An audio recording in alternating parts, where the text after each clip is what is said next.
प्रेमाची अपेक्षा करतेस ना, त्या नात्यामधून तुला फक्त आणि फक्त द्वेषच मिळणार आहे. आय एम सॉरी टू से दिस. विराजस, त्याच द्वेषाचं रूपांतर हळूहळू प्रेमात माहीत होई. आपण फक्त गोष्टींना जरा वेळ द्यायला हवा. आणि जे मी मिळवलंय असं तुम्हाला वाटतंय ते खरं तर आपलं नाहीच आहे.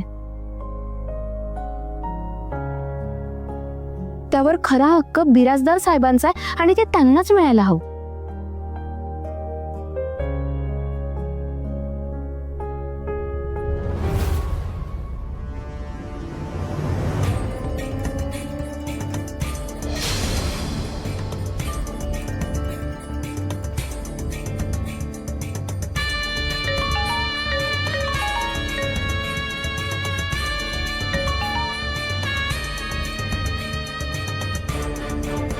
दादा, त्या राधाला आधी घरातून हाकलून दे. तिला असं चांगला धडा शिकव ना. मी खरं सांगू का, आपल्या विराजसमुळे ना ती अशी जास्ती सोकावली गेली. दादा, पण तिला धडा शिकवायची ही चांगली संधी आहे, लक्षात ठेवा दादा. विराजदार साहेब,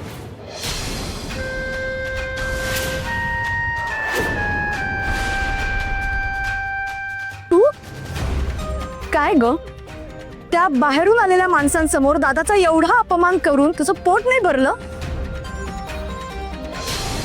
का? आता मुद्दामून जखमेवर मीठ चोळायला आलीस हा?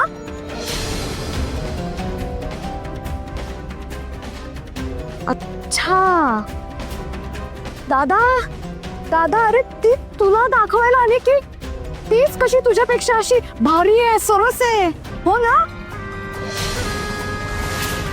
तुझ्या मनात तर अशा आनंदाच्या उकळ्या फुटत असतील. दादा बोल दादा.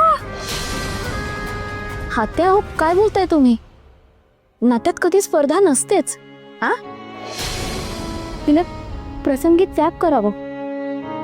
मग तो सुखाचा असो, स्वतःचा यशाचा, किंवा आणखीन कसलाही. मला हेच शिकवलंय आई आणि पार्टनरनी, म्हणून मला नकोय हे कॉन्ट्रॅक्ट.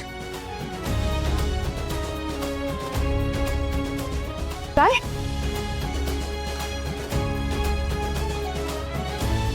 साहेब, माझ्या मनात बिराजदारांना हरवायचं उचत कधीच आलं नाही. मी जे काही केलं ते बिराजदारांची अब्रू वाचवण्यासाठीच केलं. तुम्हाला वाटते की मला तुमचा काय चोरायचा होता, पण खरंच तसं नाही. मला तुम्हाला आणखीन त्रास नाही द्यायचे.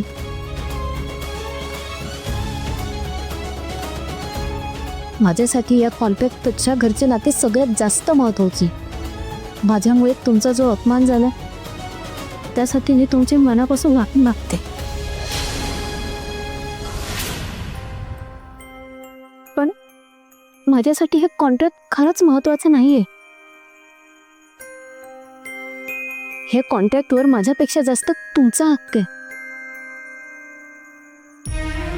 आणि तो तुम्हाला मिळायलाच हवा.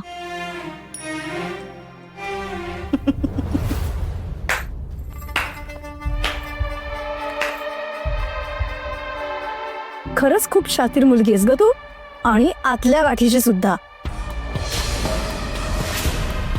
नाही, मगाशी एवढा दादाचा अपमान होत होता खाली, तेव्हा एक शब्द काढला नाहीस तोंडातून, आणि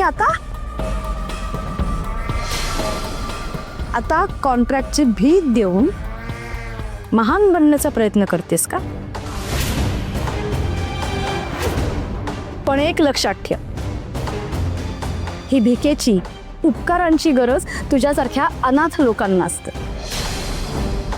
आम्हाला बिराजदारांना कधीच त्याची गरज नव्हती आणि नसे.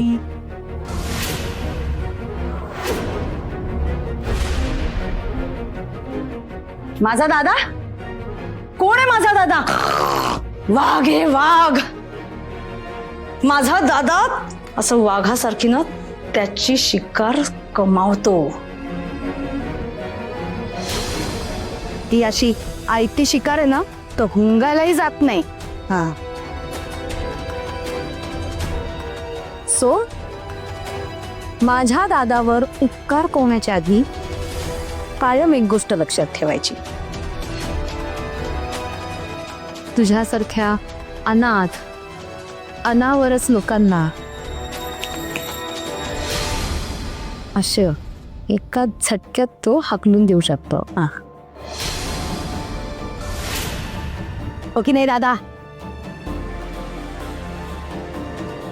दादा दादा बोल ना काहीतरी. अरे अरे तिला तिची लायकी दाखवून दे ना. तुम्ही समजताय माझ्या मनात तसं खरंच काहीच नाहीये. तुम्हाला गैरसमज होतो.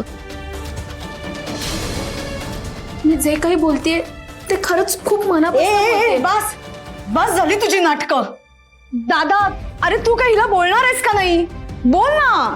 माझ्या क्लायंटला हिच्या हातची चव आवडली.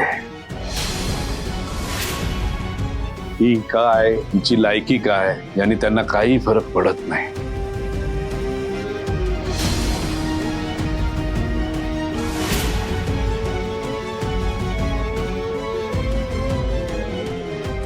घे कॉन्ट्रॅक्ट.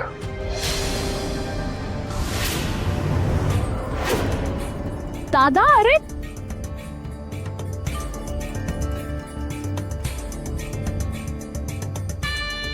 तुला संधी हवी होती ना, मग ती मिळाली. ती आता घ्यायची. साहेब काल तू माझ्या क्लायंटला तुझा मसाला दाखवलास ना? दाखवलास. तुझं पण स्वप्न आहे ना मसाला विकण्याचं. म्हणते आता पूर्ण कर. कॉन्ट्रॅक्ट की मलाही बघायचंय तू कसं कॉन्ट्रॅक्ट पूर्ण करतेस ते. तुझ्या कॉन्ट्रॅक्ट करता ऑल दी बेस्ट. आणि एक हे कॉन्ट्रॅक्ट जर तू पूर्ण केलंस तर बिराजदारांची सून म्हणून तुझा मी स्वीकार करीन.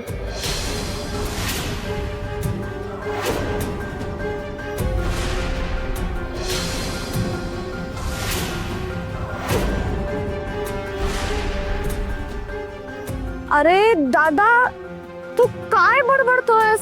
हिनं एवढं तुझं नुकसान केलंय आणि आता कोणी मध्ये बोलणार नाही. आता फक्त राधा बोलेल. बोल राधा.